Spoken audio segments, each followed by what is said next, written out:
to begin this week by discussing someone who reached out and touched us on our Facebook. Touched us. It's very exciting for us. And this is a band called Stonus. Yeah. And we're going to listen to... Are we going to listen to? Yeah, can I play it? We're not going to listen to. No. You know what? I'm not gonna put it on. I'm worried. I'm gonna tell you about it. Like I'm just worried about getting a popped here. Recently released a single called Mania off of an upcoming album called Aphasia. We have the beautiful cover right here. And this is a stoner metal band from Cyprus, although maybe currently located in the UK. And Maledictus, give us your thoughts. It's stoner music. And I want to thank Pavlos Dimitriou for contacting me on Facebook. And you could by the way, you could listen to this on he is available on 666 Stoner Doom channel. Did I say that right? I'm gonna put it in the links. Don't worry, I'll put it in the link. And I'll also, when I edit this video, when I do the clip, I will put the music in. Okay, so hopefully I'll at least just get like one little video pop in my whole live feed. So yeah, this is it's very similar to me. Like I was listening to it. It's that typical stoner sound, which is a good thing. I really like the song. The song, by the way, is called Mania. It's off of an upcoming album, Aphasia. It sounds a lot like 1,000 Mods or Night Stalker if you're into like Greek. Not that this guy's a Greek. I'm sorry if I keep calling you Greek. He's from Cyprus. But, I'm going to put that in the same universe as those bands. There's a lot of bands coming out of Greece right now. Like, there's a huge thing. Like a lot of like all kinds of metal music is coming out of Greece right now. So I'm just going to stick you, he might, hopefully Pavlos, you don't get, mad at me for associating you with Greeks if you have some kind of problems with Greeks. Although, one of the best albums last year was from Cyprus as well, from the band Mirror. More of a traditional heavy metal. I'm sure you know him. I'm sure they... It's like an island, so you can't, even if you don't like him, Pavlos, you probably can't get away from him. He's probably on your island. But you live in London now. We looked you up. You live in London now. We did some research on you. That's true. Comment down below if that's true. But I'm really liking it. And like I said, I'm going to play it for you. I'm afraid I don't want to get popped on my live. That means an itch and will shut off. So I don't want to risk that right now. But we really like. I'm glad you sent it to us. And we'll say a couple of things about it. It's on Electric Valley Records and Daredevil Records, respectively, both. Check it out on Mr. Doom 666. Please do it right now. Check it out. Thank you again for reaching out to us. I'm very happy to listen to it, and it's a very good band. A lot of bands coming out of Greece since not Greek. Whatever. Greece enough. Pavlos, your band has what the Greeks call thrasos. You know what that means? I don't have to tell you what that means. Thrasos. That's the only word I know in Greece. But, ever since Rotting Christ, there's been a lot of, I think Rotting Christ maybe kicked it off. I could be wrong. No, it wasn't Rotting. It was Vangelis that started it. No. The Thrasos? Yeah. Oh, they're definitely music with Thrasos. But, just all Greeks. But before Vangelis, there was Aphrodite's child, who was Pan. It was Aphrodite's child. It's a Greek prog band. Really good. And, what else was in that? Demos Thrasos. All right. That goes out to somebody out there. You know what I'm talking about. Anyway, so that's, check it out. Definitely. Main reference to this. Check it out. Mr. Doom 666. We're going to move on now to my pick of the week. This band called Slaughter Messiah. Maybe you could say that more dramatically than Slaughter Messiah. With their album. You say it. The album is called Cursed. No, our new album is called Cursed to the Fire. By the way, this is not to be confused with the hair metal act Slaughter Messiah. I know, maybe some of you were thinking. It's This is a band from Belgium. I believe their first debut album. What do we call this band? It's mostly thrash, I would say. Yeah. It's got a lot of death metal elements too. It's got black metal elements. Mm-hmm. It's very exciting. It's very fast. And it looks like this cover. And together with Butcher, they are setting Belgium on fire right now. What did you think, Maledictus? This album is reminiscent of that point in death metal, that 1987 point, where thrash was kind of turning into death metal. You had the first bands, you had like Death, and you had the early Florida metal bands, and maybe the Swedish bands too. But this has more of an American sound, I feel like. But it goes with different things. So the album kind of moves all over the place. It also has a lot of Slayer in it. A lot of Slayer. Very Slayer. Everyone's trying to take over where Much Slayer left Slayer. off. Old Slayer. Like, there's a song. 80s Slayer for sure. Track 8 is very Seasons. Sounds very Seasons to me, which is, that was like later or mid Slayer, I guess. It really sticks in that like sort of late 80s kind of. I mean, I also get like that Possessed vibe. Yeah. Where it's the thrash pushing into death metal. Yeah, and Possessed was really the first people to make that happen. We covered that in one of our playlist episodes, how Possessed was kind of like this borderline between death metal and thrash. But one thing about this album that I say about a lot of these death metal albums that you show me, too many notes. Well, first off, I don't think it's death metal. Too many notes. It's not death metal. Yeah, I'm not lumping them in with the wave of old school death metal that's happening right now. Yeah, no, it's this is definitely more thrash. Yeah. More black thrash than death metal. Yep. They do a little bit of black metal too. This is just one song. And listen, I only listen to stuff that's too many notes. Too many notes. Okay? Too many notes. I can be the too many notes, and you can be the doom stoner guy. I want to be the doom stoner guy. What do you want to be then? I am going to do a podcast on goth music. I don't want. I didn't agree to this. Here Lies Goth. That's going to be our new channel. Here Lies Goth. Because I'm tired of all you metal people. Sounds stupid. I'm tired of all you metal people giving me a hard time. The goth people won't give me a hard time. You don't think so? No, they're a lot nicer than you. And I won't say anything bad about them, okay? You're going to say something about Peter Steele they don't like? He's not goth. He was like goth metal-ish kind of, but it wasn't. Yeah, it's a little too heavy for goth. I'm like new wave goth. I mean, like Susie and the Banshees and The Cure. I'll be talking about stuff like that. Echo and the Bunnymen. Track 6 on this is very black metal, by the way. It's called Pyre. It gets very black metal, so they're kind of experimenting with different things. Yeah, they're definitely taking what they like. They've evolved. They've absorbed all of the genres, the good genres, and the good versions of all these subgenres of metal, and they've brought it together here. It's a celebration in this flaming pit. It's a celebration of like a transitioning metal in like the late 80s, early 90s. That's what it is. It's good. It's really good. Check it out. One thing about this, it sounds old, of course. It sounds retro. And, one thing I brought up was nothing new has been made in death metal since Chuck Schuldiner figured that all out back then. Chuck Schuldiner figured out everything you need. Maybe, Trey Azingthoth and, Eric Rutan and the Hoffman brothers. I mean, they kind of, on the American side, the Swedish had their own thing, but we're not going to talk about them. They kind of figured out everything that needed to be figured out, I think. And everything today is really just redoing that. And that's fine, because you can do that, or you can listen to deathcore on liquid metal, like, which is, to me, in my opinion, is a direct descendant of nu metal. It's just sort of like a heavier, more brutal, where they tune their guitars down to like Z. And, like bands like Suicide Silence or Viscera, like that, if you like that crap, comment down below and curse me out and give me a negative comment, because that is the worst fucking shit. That's what I call cutting edge metal. Not that those bands are new. Those bands have been around for like, a while, probably 15 years.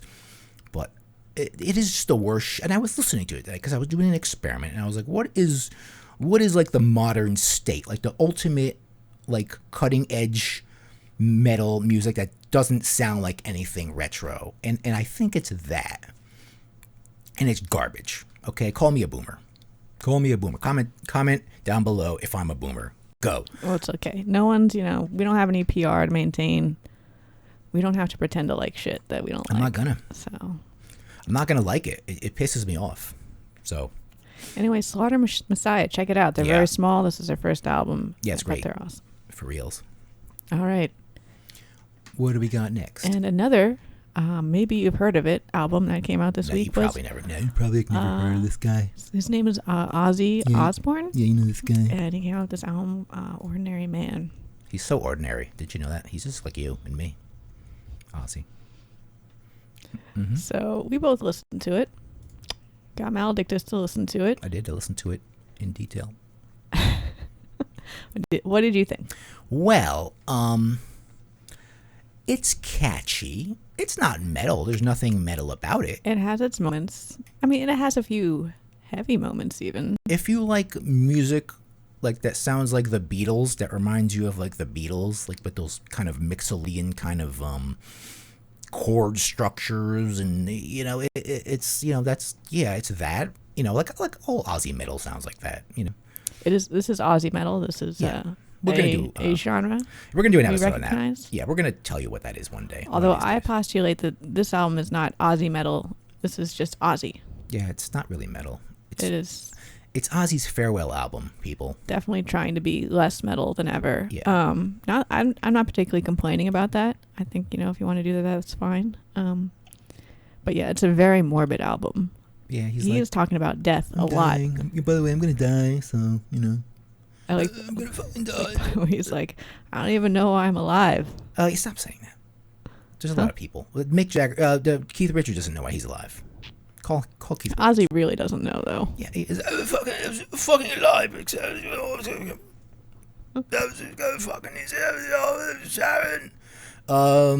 Yeah, it's it has a look of a retro sound too. Like track 3 has this sort of Iron Man kind of influence intro. It's just a moment. Yeah, it's a moment. It's just a moment. It's like a callback. Yeah, it's like spoon feeding you. It's like, oh, look, Iron Man. Yeah. It's like a. Never mind. I forgot the term. An Easter egg. Easter egg. Yeah. Well, it's a very spoon-fed Easter egg. You're just giving this thing to you.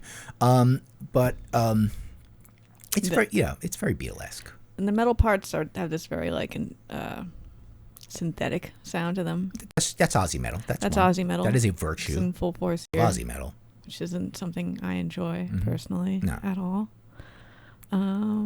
Yeah.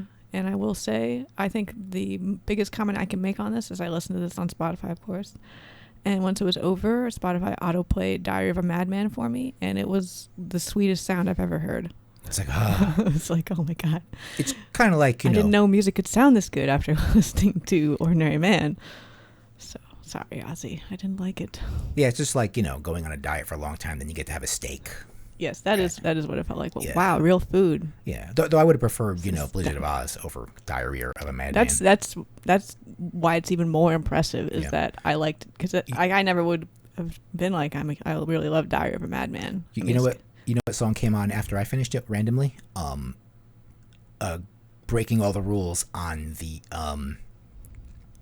first album he had with Zakk Wylde, which sounded way better. I never liked that. That sounded album. way better too, right? Yeah, I was like, whoa, this like this. I could deal with this. Yeah, it was this like. This is what Ordinary Man is for: is to make you appreciate the rest of his catalog. Because he's gonna die. All right. I'm sorry for saying that. Ozzy's been on a media blitz since he released. Can I tell some notes about this album? Yes. Go on. Okay. Yeah, quickly. Just you know about this album. Obviously, it's sort of an all-star album. The guitar is, like I said, very Sabbathy sounding. But anyway, it's kind of an all-star album. So a guy named Andrew Watt did the guitar. It wasn't Zakk Wylde or anything like that. I don't know who that guy is. But it features Tom Morello / Duff McKagan on most of the bass. And all they need is Axl there. You just should have had Axl on this. What Axl? No, you probably wouldn't do it. You probably would be like, fuck you, Ozzy. Also, Elton John does the song. You probably heard all the singles already. And Post Malone, who by the way, Post Malone seems to be very interested in the metal community. So my message to Post Malone, I don't like his auto-tune vocals. They're pretty bad. But I want to see Post Malone get away from that big, huge record industry shit and do a metal album on your own, with your own money. Just go out there, and I will welcome you to this community if you could do that. Because I know you like the music, unless it's some big, like look how ironic I am. I like metal, kind of like Kim Kardashian wearing a Slayer shirt. If you're pulling that shit, then I hate you. But for some reason, I don't think you are, because I'm seeing you in pictures with legit metal guys, with the guy from Power Trip. I saw him in pictures, with Phil Alsamo, and things like that. So I think he's like interested. I think he might like metal, but I think he likes making money more. He does. So he's going to keep doing what he's doing. Yeah, I'd like to see him make an album. Anyway, but and Chad Smith on drums also. Chad Smith, the Red Hot Chili Peppers, the guy that looks like Will Ferrell, did most of the drums, which is very interesting. So it's a very all-star album. Anyway, so so she'll be getting to the regular news now. I think we can move on. This is a bit of a continuation of, as part of this album release, he's been hitting all the big interviews, and all the predictable lines are coming out. Loudwire has this very clickbaity title. Ozzy Osbourne, I'm not happy. I don't have my health. And if you read the interview, like Ozzy's, he's a pretty level guy. He's like, I'm not happy. I don't have my health, but I'm fine. I made this album. I've got lots of money. I've got tons of fucking money. When you have a lot of money, you probably have a lot more opportunities for health. But And he did take a moment to clarify that the tour, which they announced was canceled, is actually just postponed. right now, it's permanently postponed forever.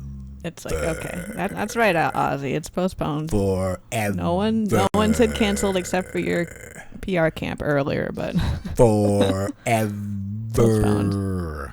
That's how. But that's how it's. I thought the most interesting tidbit was his Rolling Stone interview, where he revealed that "Ordinary Man" is the first album I recorded completely sober.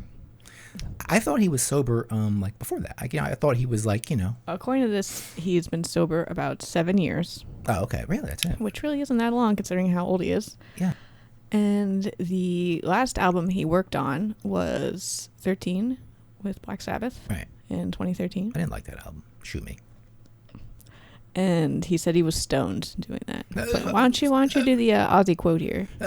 This one right here. Okay, so it's sort of for the drugs and the alcohol. You might need a human Ozzy to human translate, but I can't help you there. I don't have one. The drugs and alcohol made it fucking work, but it wasn't true.